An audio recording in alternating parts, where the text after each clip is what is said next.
Hello everyone, welcome to doctor Preeti Akshaya channel. मैं doctor Akshaya. आज का वीडियो बहुत ही ज़्यादा इम्पॉर्टेंट है क्योंकि कोविड समय में आपने अपने बॉडी में जो ऑक्सीजन है उसके बारे में कई चीज़ें सुनी होंगी। पेशेंट की बॉडी में ऑक्सीजन लेवल कम हो जाता है। जब भी कोविड की आशंका हो तो आपका ऑक्सीजन लेवल आपको चेक करते रहना चाहिए, ऐसे डॉक्टर ने हमेशा आपको बोला होगा। तो ये ऑक्सीजन लेवल होता क्या है, उसका नॉर्मल वैल्यू क्या है और उसको अपने बॉडी में बहुत ही इजी तरीके से कैसे बढ़ा सकते हैं, ऐसी सब चीज़ें आज के वीडियो में हम देखेंगे। आशा है कि आपको ये वीडियो ज़रूर अच्छा लगेगा और इस वीडियो को आप लाइक भी करेंगे। हमारे चैनल को सब्सक्राइब करना ना भूलें क्योंकि ऐसे वाले वीडियोस हम आपके लिए हमेशा ही लेकर आएंगे। और आपके फ्रेंड्स और फैमिली के साथ इस वीडियो को ज़रूर शेयर करना, जिससे उनके मन में भी कोई कंफ्यूजन हो तो वो भी दूर हो सके। चलिए देखते हैं आज का वीडियो।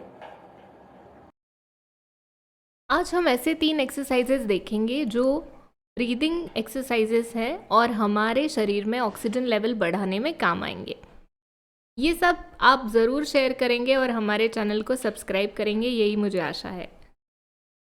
चलिए देखते हैं। First of all, what is a normal level of oxygen saturation in the body. Happy hypoxia क्या होता है? कोविड में आपने ये टर्म बहुत बार सुना होगा। और ऐसे कौन से एक्सरसाइजेस हैं जो ऑक्सीजन लेवल इम्प्रूव करने में हमारी मदद कर सकते हैं? तो पहले तो समझ लेते हैं कि बॉडी में ऑक्सीजन लेवल कहाँ से आता है। हम जैसे ही सांस लेते हैं, ये जो ऑक्सीजन है हवा के साथ हमारे फेफड़ों में जाता है और वहाँ से जो रेड ब्लड सेल्स यानी कि लाल पेशियाँ होती है, जो हमारे ब्लड में हीमोग्लोबिन भी लेके आती है, तो उनके साथ ये ऑक्सीजन मिल जाता है। ये सेल्स अभी ब्लड से होके पूरे बॉडी के छोटे छोटे पेशियों तक ऑक्सीजन पहुंचाने का काम करती है। ये ऑक्सीजन हमारे बॉडी में किस तरह से है, एक चार्ट के मदद से हम देखते हैं। SpO2 level, that is oxygen का जो मात्रा है, ये नॉर्मल हेल्दी इंसान में 95% से ज़्यादा होना ज़रूरी है। तो आपने पल्स ऑक्सीमीटर पे देखा होगा कि 95 टू 100 तक ये ऑक्सीजन लेवल जो है इसको नॉर्मल माना जाता है। इसके अगर आपका लेवल 95 से 100 के बीच में है, आपको कोई अलग से मेडिकल हेल्प की ज़रूरत नहीं है।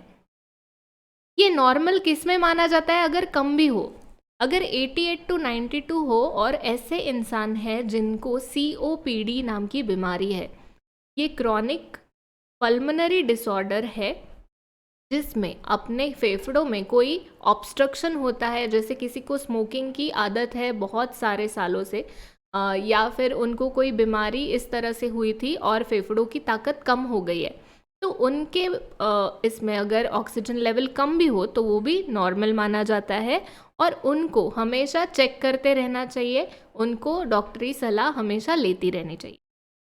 बट कोई नॉर्मल इंडिविजुअल है जिसको COPD वाली कोई बीमारी है ही नहीं और फिर भी उसका ऑक्सीजन लेवल 85 से 94 तक चला गया है, इतना कम हो गया है। अगर आप पल्स ऑक्सीमीटर पे गिनते हो और आपका ऑक्सीजन लेवल आपको 94 से कम जा रहा है, हर बार ऐसे दिख रहा है, तो इसका मतलब है आपके लंग्स में कोई ना कोई इन्फेक्शन ज़रूर है, जहाँ पे आपको ऑक्सीजन लेवल बाहर से देने की ज़रूरत आ गई है, तो आपको मेडिकल हेल्प की ज़रूरत पड़ सकती है। और सीवियर हाइपॉक्सिक लेस देन 85%, जिसका खून में ऑक्सीजन की मात्रा 85 से भी कम हो गई हो, तो उनको कंटिन्यूअस मास्क से या और कोई तरीक़ों से ऑक्सीजन उसके फेफड़ों में भरने की ज़रूरत है इमीडिएटली। तो आपको 85 से नीचे अगर आपका ऑक्सीजन जा रहा है तो आपको इमीडिएटली हॉस्पिटल जाने की ज़रूरत है या मदद लेने की ज़रूरत है। अभी देखते हैं कि कोविड में एक हैप्पी हाइपॉक्सिया करके एक टर्म है, वो क्या है। कोविड में ऐसा देखा गया है कि अगर ऑक्सीजन लेवल कम भी हो जाए, अगर कोई नॉर्मल इंसान है उसको ऑक्सीजन ना मिले तो उसमें क्या होगा, तो उसमें वो जल्दी से उसको सांस लेने में तकलीफ़ होने लगेगी, उसको ऐसा लगेगा कि बहुत ही थकान महसूस हो रही है, चक्कर आ रहे हैं, या फिर वो कोई काम नहीं कर पा रहा है, हर काम करते हुए सांस फूल रही है। पर कोविड पेशेंट में ऐसा देखा गया है कि बहुत ऑक्सीजन लेवल कम होने के बाद भी ये पेशेंट के समझ में नहीं आता है। उसको थोड़ा सा बुखार है, थोड़ी सी सर्दी खांसी है और उसमें एक लक्षण दिखाई देता है, वो बहुत तेज़ी से सांस ले रहा है, हमेशा जिस तरह से हम सांस लेते हैं उससे फास्ट ये सांसें ले रहा है, और ये सांस छोटी छोटी है, शैलो ब्रीदिंग है, जैसे वो बहुत डीप ब्रीदिंग नहीं कर पा रहा है। उसमें ऑलरेडी उसके लंग्स में इस तरह से इन्फेक्शन दिखना शुरू हो गया है, पर वो उसको बाहर से तो समझ नहीं आएगा। उसका ऑक्सीजन लेवल तो कम हो गया है, पर CO2 का लेवल नॉर्मल है, जो हमेशा ऐसा नहीं होता है। तो इस पेशेंट को क्या होगा कि थोड़ा सा सांस तेज़ी से आ रही है, हाथ और पैर जो है थोड़े से नीले हो गए हैं, पर ब्रेन में ऑक्सीजन लेवल अच्छा है और उसकी वजह से उसको कोई तकलीफ नहीं हो रही है, कोई एंजाइटी नहीं हो रही है, कोई कंफ्यूजन नहीं हो रहा है, कोई चक्कर नहीं आ रहे। तो इसको बोलते हैं हैप्पी हाइपॉक्सिया। हैप्पी बोले तो वो पेशेंट को समझ ही नहीं आ रहा है, उसको समझा ही नहीं है कि उसको कोई सीरियस तरीके से बीमारी हुई है। और हाइपो माने कि कम होना, ऑक्सिया इज ऑक्सीजन।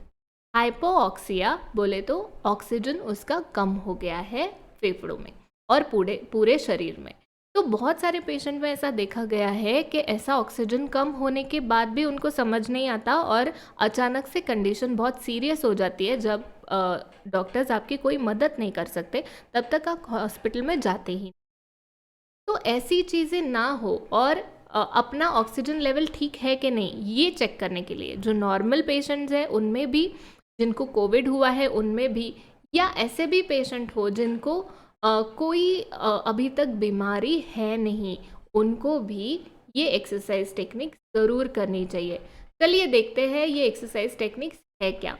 तो पहले तो आपको एक हाथ आपके चेस्ट पे रखना है, जैसे ये इमेज में देखा गया है, और एक हाथ आपके पेट पे रखना है। ये आप बैठ के या सो के भी कर सकते हैं। तो आपको करना क्या है इसमें, तो आपको करना है एक्सरसाइज टेक्निक 1 में कि आपके पेट पे और आपके छाती पे हाथ रख के आपको धीरे से सांस लेनी है। जोर से नाक से या मुंह से आपको सांस खींच लेनी है और आपको देखना है कि आपका पेट अभी फूल रहा है कि नहीं। इसको डायफ्रामेटिक ब्रीदिंग इस तरह से बोलते हैं, और आपका पेट हर सांस लेने में फूलना चाहिए। और जब भी आप सांस छोड़ रहे हो तो पेट अंदर जाके चेस्ट फूलना चाहिए। तो इस तरह से ये डायफ्रामेटिक ब्रीदिंग आपको करना है। ये अगर आप इजीली कर पा रहे हो तो आपको आपकी ऑक्सीजन लेवल जल्दी जल्दी ब्लड में बढ़ जाएगी।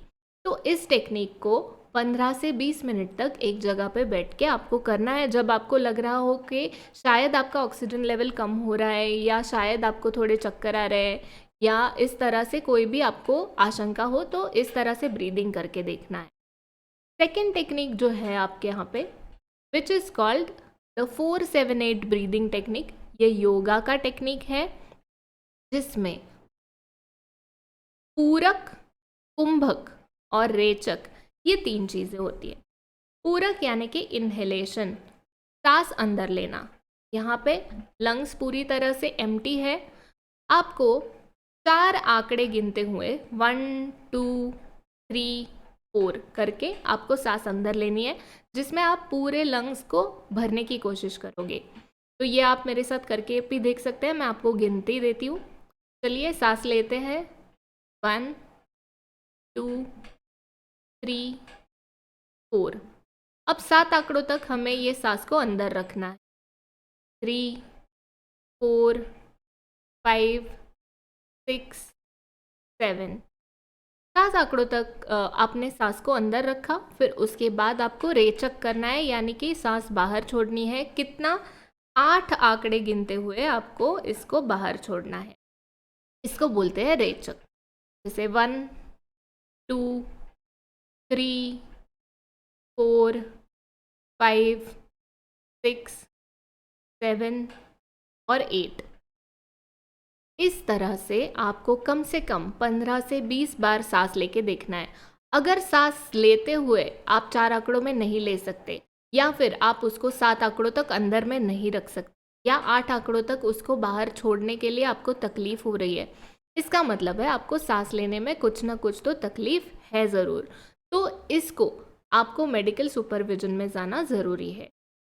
कोई लोगों को कभी कभी 4 से कम आंकड़ों में, जैसे 3 आंकड़ों में आपने सांस भर ली, 7 आंकड़ों तक तो आप नहीं रोक पाए, पर 5 आंकड़ों तक आपने रोक लिया, इस तरह से अगर है तो आपको वो ब्रीदिंग एक्सरसाइज बढ़ाने की ज़रूरत है, ये भी आपको समझना होगा। हर रोज़ आप इसको 15 से 20 बार कर सकते हैं। और अगर आप कोविड पेशेंट हैं तो आपको ऑक्सीजन लेवल मॉनिटर करने के लिए इस तरह से ब्रीदिंग करना ज़रूरी है, जिससे आपका बॉडी में ऑक्सीजन लेवल काफ़ी अच्छा हो सकता है। अगर इसके बाद भी नहीं हो रहा है, इसका मतलब है आपके लंग्स में काफ़ी ज़्यादा इन्फेक्शन है और आपको मेडिकल सुपरविज़न की ज़रूरत है। तीसरा टेक्निक देखते हैं। तीसरा टेक्निक जो है हमारे लंग्स को एक्सपैंड करने में हमारी मदद करे। उसमें 3 इमेजेस आपको दिख रही होगी। फर्स्ट इज सेल्फ हग, तो बोलते हैं खुद को ही हमें हग करना है, जिसमें दोनों हाथ इस तरह से पीछे लेने हैं कि दोनों हाथ पीछे पीठ पे एक साथ जुड़ सके। इतना आपको नहीं करने को हो रहा है तो जिस तरह से इमेज में दिखाया गया है उतना आप कर सकते हैं, जिससे आपका बैक स्ट्रेच हो सके। सेकेंड इमेज में आप देख रहे हैं कि हाथ पीछे लेके चेस्ट को एक्सपांड करने की कोशिश की जा रही है। तो सेम तरीके से आप इसको बैठ के या उठ के भी, खड़े रह के भी कर सकते हैं। अगर आपको खड़े रहने को नहीं हो रहा है तो चेयर पे बैठ के भी इस तरह से चेयर की जो पीठ है उसको हाथ रख के भी आप चेस्ट को एक्सपैंड कर सकते हैं। ये एक्सपेंशन का तकनीक आपको कम से कम 10 से 12 बार और हर बार करते हुए आपको 30 सेकेंड्स इसको रोक के रखना है। जैसे आपने अगर सेल्फ हग किया तो 30 सेकेंड तक आपको उसको मेंटेन करना है। जैसे हाथ आपने पीछे बांध लिए और उसको आप चेस्ट स्ट्रेच कर रहे हो तो आपको 30 सेकेंड तक उसको रोक के रखना है। ऐसा 10 से 12 बार आपको करना है और उसके बाद दीर्घ श्वसन यानी धीरे धीरे सांस लेनी। ऐसा सब अगर आप करेंगे तो ज़रूर आपको ऑक्सीजन लेवल आपके बॉडी में बढ़ता हुआ दिखाई देगा। अगर ये तीनों टेक्निक्स करने के बाद भी आपका ऑक्सीजन लेवल नहीं बढ़ रहा है या फिर तीनों टेक्निक्स करते हुए आपको बहुत ज़्यादा तकलीफ़ हो रही है, इसका मतलब आपको मेडिकल सुपरविज़न की ज़रूरत है। आई होप ये तीनों एक्सरसाइज आप समझ गए होंगे और आपके फ्रेंड्स और फैमिली तक आप ये ज़रूर पहुंचाएंगे। कोविड के समय में हमें सबको साथ मिलके इस बीमारी को हराना है और इसमें ये हमारी छोटी सी कोशिश है कि आपको कुछ मदद हो सके। आपको अगर कुछ क्वेरीज़ है या आप कोई कमेंट करना चाहते हैं तो कमेंट सेक्शन में ज़रूर लिखिएगा, हम ज़रूर उसको पढ़ेंगे। Thank you all for watching. हमारे चैनल को लाइक, शेयर, सब्सक्राइब करना ना भूलें। नाम याद रखिएगा, डॉक्टर प्रीति अक्षया। मैं डॉक्टर अक्षया आपसे विदा लेती हूँ। ज़रूर मिलेंगे नेक्स्ट वीक ऐसे ही इंटरेस्टिंग वीडियोज़ के साथ। Thank you and have a nice day.